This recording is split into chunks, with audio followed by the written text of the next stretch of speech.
Kenapa tidak Bismillahil Jabbaril Mutakabbir? Kenapa tidak Bismillahil Qawiyil Matin? Kenapa Bismillahirrahmanirrahim? Karena yang di awal kali pertama jumpa yang ditampilkan adalah Rahman, kasih sayang. Rahman, kasih. Rahim, sayang. Bismillahirrahmanirrahim. Dengan nama Allah yang maha kasih dan sayang. Nanti puan-puan ditanya oleh anak. Tuan juga begitu. Ayah, mak, Bismillahirrahmanirrahim. Ya, dengan nama Allah yang maha kasih dan sayang. Ya. Apa beza kasih dan sayang? Kalau kasih itu kasih, kalau sayang itu sayang. Ar-Rahman, semua dapat. Yang baik dapat, yang tak baik pun dapat. Yang taat dapat, yang maksiat pun dapat. Macam orang pelihara ayam, pagi-pagi dia bagi padi beras. Semua ayam dapat. Ayam yang baik, ayam jantan, ayam betina, ayam kecil, ayam besar, semua dapat. Begitulah Allah membagi Rahman. Tapi kemudian ada yang dapat Rahim. Rahim hanya orang beriman saja. Makanya kalau kita baca ayat Ghafurur Rahim, tak ada Ghafurur Rahman.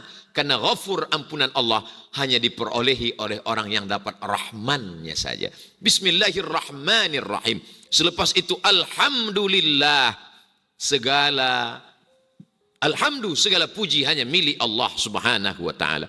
Ustaz Abdul Somad kalau sudah sampai ke Brunei Darussalam, Masya Allah, Tabarakallah. Yang memanggil, yang menghimbau, yang menyebutnya adalah yang mulia, yang berhormat, Pihin, Datuk-datuk, datin-datin, yang kami muliakan Ustaz Abdul Somad, Profesor, Syekh, Doktor, PhD, Datuk, semua. Satu lagi tinggal yang belum, almarhum.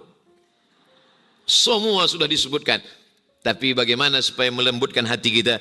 Kita katakan Alhamdulillah. Semua ini milik Allah. Dia pinjamkan sikit saja kepada saya sebelum kematian datang. Kita pakai. Selepas itu nanti balik lagi kepada Allah. Alhamdulillahi Rabbil Alamin.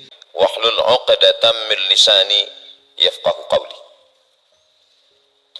Yang berhormat Pehin Udana Khatib Datuk Paduka Sri Setia Ustaz Haji Awang Badruddin bin Pengarah Datuk Paduka Haji Awang Utsman, Menteri Hal Ehwal Ugama dan Datin. Yang berhormat Haji Awang Sulaiman bin Haji Nasir, Ahli Majelis Mesyuarat Negara. Yang mulia Ustaz Haji Abdul Rajid bin Haji Muhammad Saleh, Pengarah Pusat Dakwah Islamiyah. Datuk-datuk, datin-datin, hadirin hadirat, yang tak dapat saya sebutkan satu dan satu, semuanya insya-Allah kita dimuliakan Allah Subhanahu wa taala kerana iman dan Islam. Amin ya rabbal alamin. Dalam Islam ada satu istilah muallaf. Muallaf bukanlah kata yang menghinakan orang, bukan yang menjatuhkan harkat martabat orang. Muallaf adalah satu kemuliaan.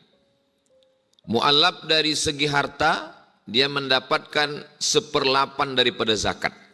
Innamas shadaqatu lil fuqara wal masakin wal amilina 'alaiha wal muallafati qulubuhum. Dia nama yang keempat.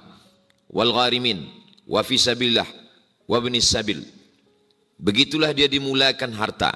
Maka ketika Nabi Muhammad sallallahu alaihi wasallam sampai ke kota Makkah Al-Mukarramah, lalu kemudian mereka beramai-ramai masuk Islam. Sebagaimana disebutkan dalam Al-Quran, "Idza jaa nasrullahi wal fath wa ra'aitan nasa yadkhuluna fi dinillahi afwaja." Mereka berbondong-bondong beramai-ramai masuk Islam. Satu di antara yang masuk Islam pemimpinnya adalah Muawiyah. Di antaranya ayah daripada Muawiyah yaitu Abu Sufyan. Nabi memberi Abu Sufyan 100 ekor unta. Dan siapa saja yang masuk ke rumah Abu Sufyan, kata Nabi, man dakhala baita Abi Sufyan fahuwa amin. Siapa yang masuk ke Ka'bah, aman. Siapa yang masuk ke Masjidil Haram, aman. Dan siapa yang masuk ke rumah Abu Sufyan, dia pun juga aman. Maka dalam Islam, mu'allab dimuliakan, dihormati. Itu dari segi masalah harta. Bagaimana pula dengan catatan dosa? Orang yang mu'allaf masuk Islam, maka dia bersih, tak ada dosa. Jadi kalau dibandingkan Ustaz Abdul Somad dengan mu'allaf, maka lebih mulia lagi mu'allaf. Karena mu'allaf tak ada dosa. Ustaz Somad, dosa tak terhitung lagi, banyak betul. Man kasura kalamuhu kasura saktuhu. Siapa yang banyak cakapnya, dialah yang paling banyak dosanya. Maka di antara kita ini semua, saya yang paling banyak dosa sebab banyak cakap. Mudah-mudahan Allah mengampuni segala silap salah saya. Tentang masalah nama, mu'allaf. Mu'allaf diambil dari kata allafa yu'allifu. Seorang yang menulis buku disebut dengan mu'allif. Karena dia mengumpulkan dalil, Quran, hadis, ijma', qiyas, syar'u man qablana, saddu zara'i, qaulus sahabi, istihsan, istishab, urf. Disatukannya menjadi satu. Maka mu'allaf adalah orang yang tercerai berai jauh, lalu dia disatukan lagi ke dalam Islam. Mu'allaf mengandung makna, kalau ada sesuatu yang liar, maka dia dijinakkan disebut dengan alif. Maka mu'allaf, mungkin dia selama ini jauh, maka dia didekatkan lagi kepada Allah Subhanahu wa ta'ala. Disebut dengan mu'allaf. Mu'allaf juga bermakna yang dilembutkan hatinya. Maka cara melembutkan hatinya dengan kata-kata yang baik, dengan 100 ekor unta, dengan kemuliaan dan kebaikan-kebaikan, sehingga lembutlah hatinya. Kalau ada orang merasa dirinya rendah, hina, kerana dia mu'allaf, maka sesungguhnya kita semua, ayah kita, datuk kita, moyang kita ke atas, sesungguhnya mereka juga adalah orang yang mu'allaf. Kitab yang paling tinggi dalam Islam hadis adalah kitab Sahih Al-Bukhari. Sahih Bukhari itu ditulis oleh seorang ulama bernama Muhammad bin Ismail bin Ibrahim bin Al-Mughirah bin Bardisbah. Bardisbah mu'allaf, orang Persia yang masuk Islam. Lalu kemudian bagaimana dengan istri Nabi? Istri Nabi disebut dengan Ummahatul Mu'minin. Mereka adalah mu'allaf. Di antaranya adalah seorang perempuan. Nama ayahnya Huyai, nama datuknya Akhtab. Perempuan itu bernama Sofiyah. Suatu malam dia bermimpi memangku bulan. Kemudian dia bercerita kepada ayahnya, wahai ayahku Huyai, malam tadi saya bermimpi melihat bulan turun dan saya memangku bulan. Huyai menampar Sofiyah sehingga keluar darah dari tepi bibirnya. Karena orang Yahudi tahu mentakwilkan mimpi. Makna bulan itu adalah Nabi Muhammad sallallahu alaihi wasallam. Memangku bulan berarti menikah dengan Nabi Muhammad sallallahu alaihi wasallam. Jadi kalau ada tuan-tuan mimpi memangku bulan, itu kalau tuan mimpi tentu dia tak cerita. Kalau puan yang bermimpi itu banyak istighfar sikit. Lalu kemudian apa yang terjadi? Rupanya takdir Allah itu terlaksana juga.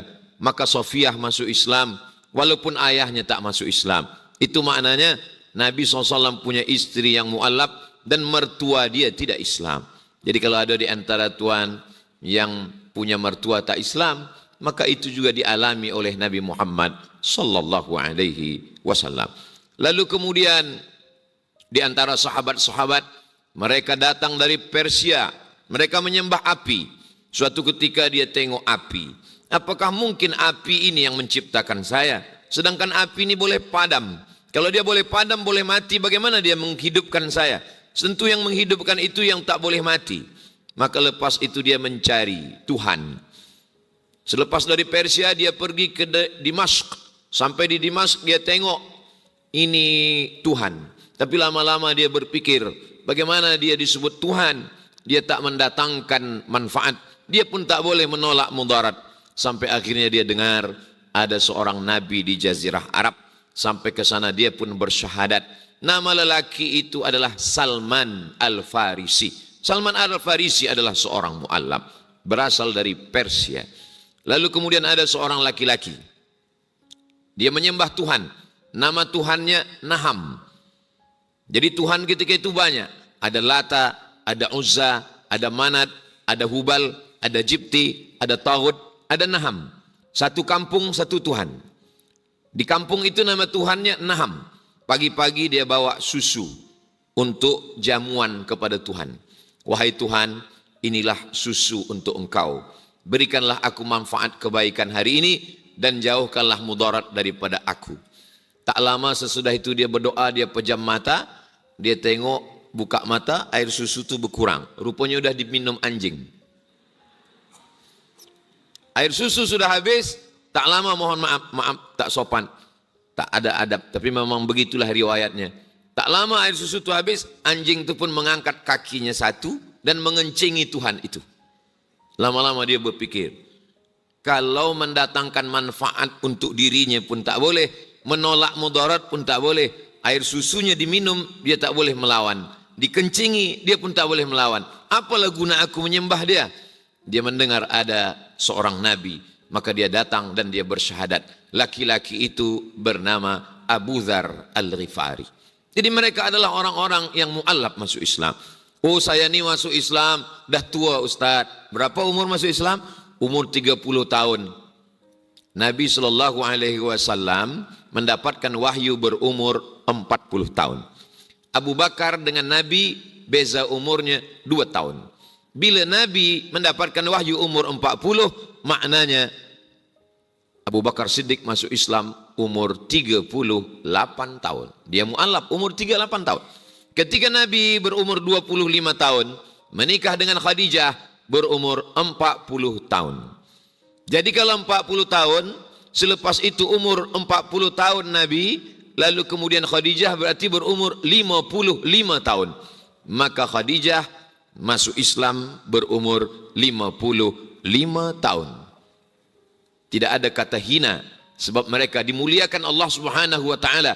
As-sabiqunal awwalun, mereka yang dulu masuk Islam, minal muhajirin, dari kalangan muhajirin, wal ansar, dan orang-orang yang menolong Nabi dari kota Al-Madinah Al-Munawwarah. Semua orang yang ada di Madinah, mereka adalah mu'allaf, karena mereka masuk Islam selepas mereka besar, selepas mereka. Memang ada beberapa sahabat Nabi yang tak mu'allaf, sebab ayahnya sudah Islam.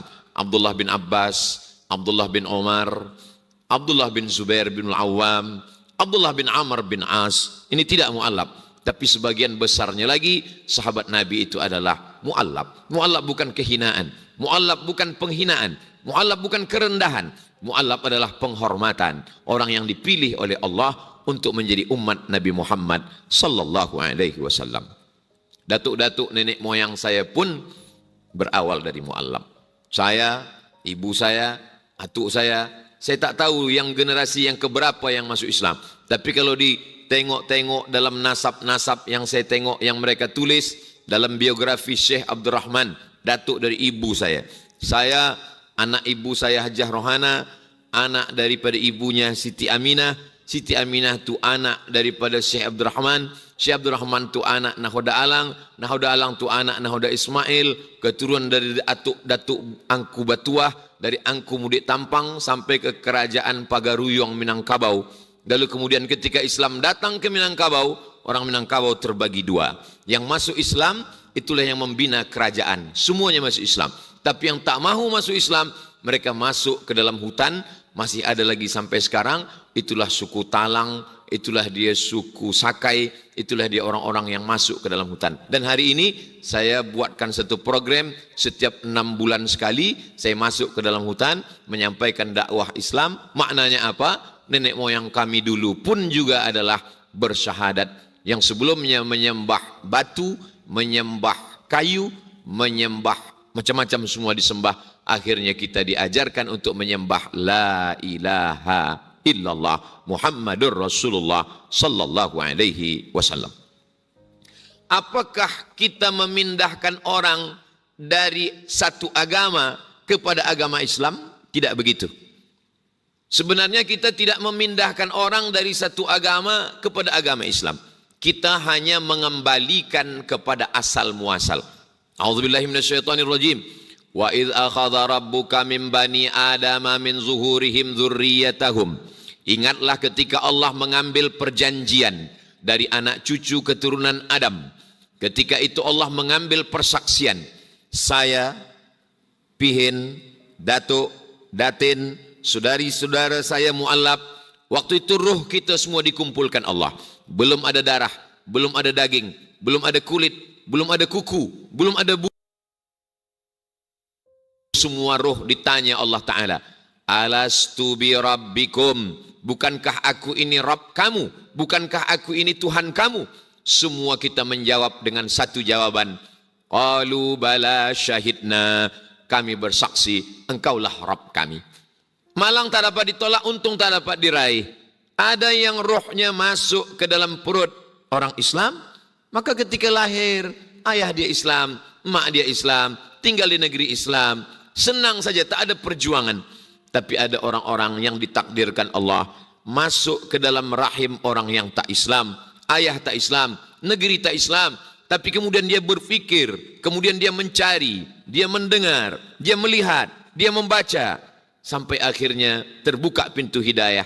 Perjuangan dia berat, terusir, terhalau. Banyak sekali pertanyaan-pertanyaan yang datang kepada Ustadz Abdul Somad, yang bila pertanyaan itu pertama kita baca, nampak-nampaknya dia macam nak menguji Ustadz Abdul Somad. Ustadz Abdul Somad, ya, apa hukumnya sembayang dalam gelap? Kata saya, sembayang dalam gelap, kenapa awak tak padam lampu, kenapa tak hidupkan? Sebab bila saya terangkan, saya takut, sebab ayah saya tak Islam, mak saya tak Islam, saya diam-diam masuk Islam, saya dalam bilik, saya kunci pintu, saya sembayang. Sembayang gelap sah.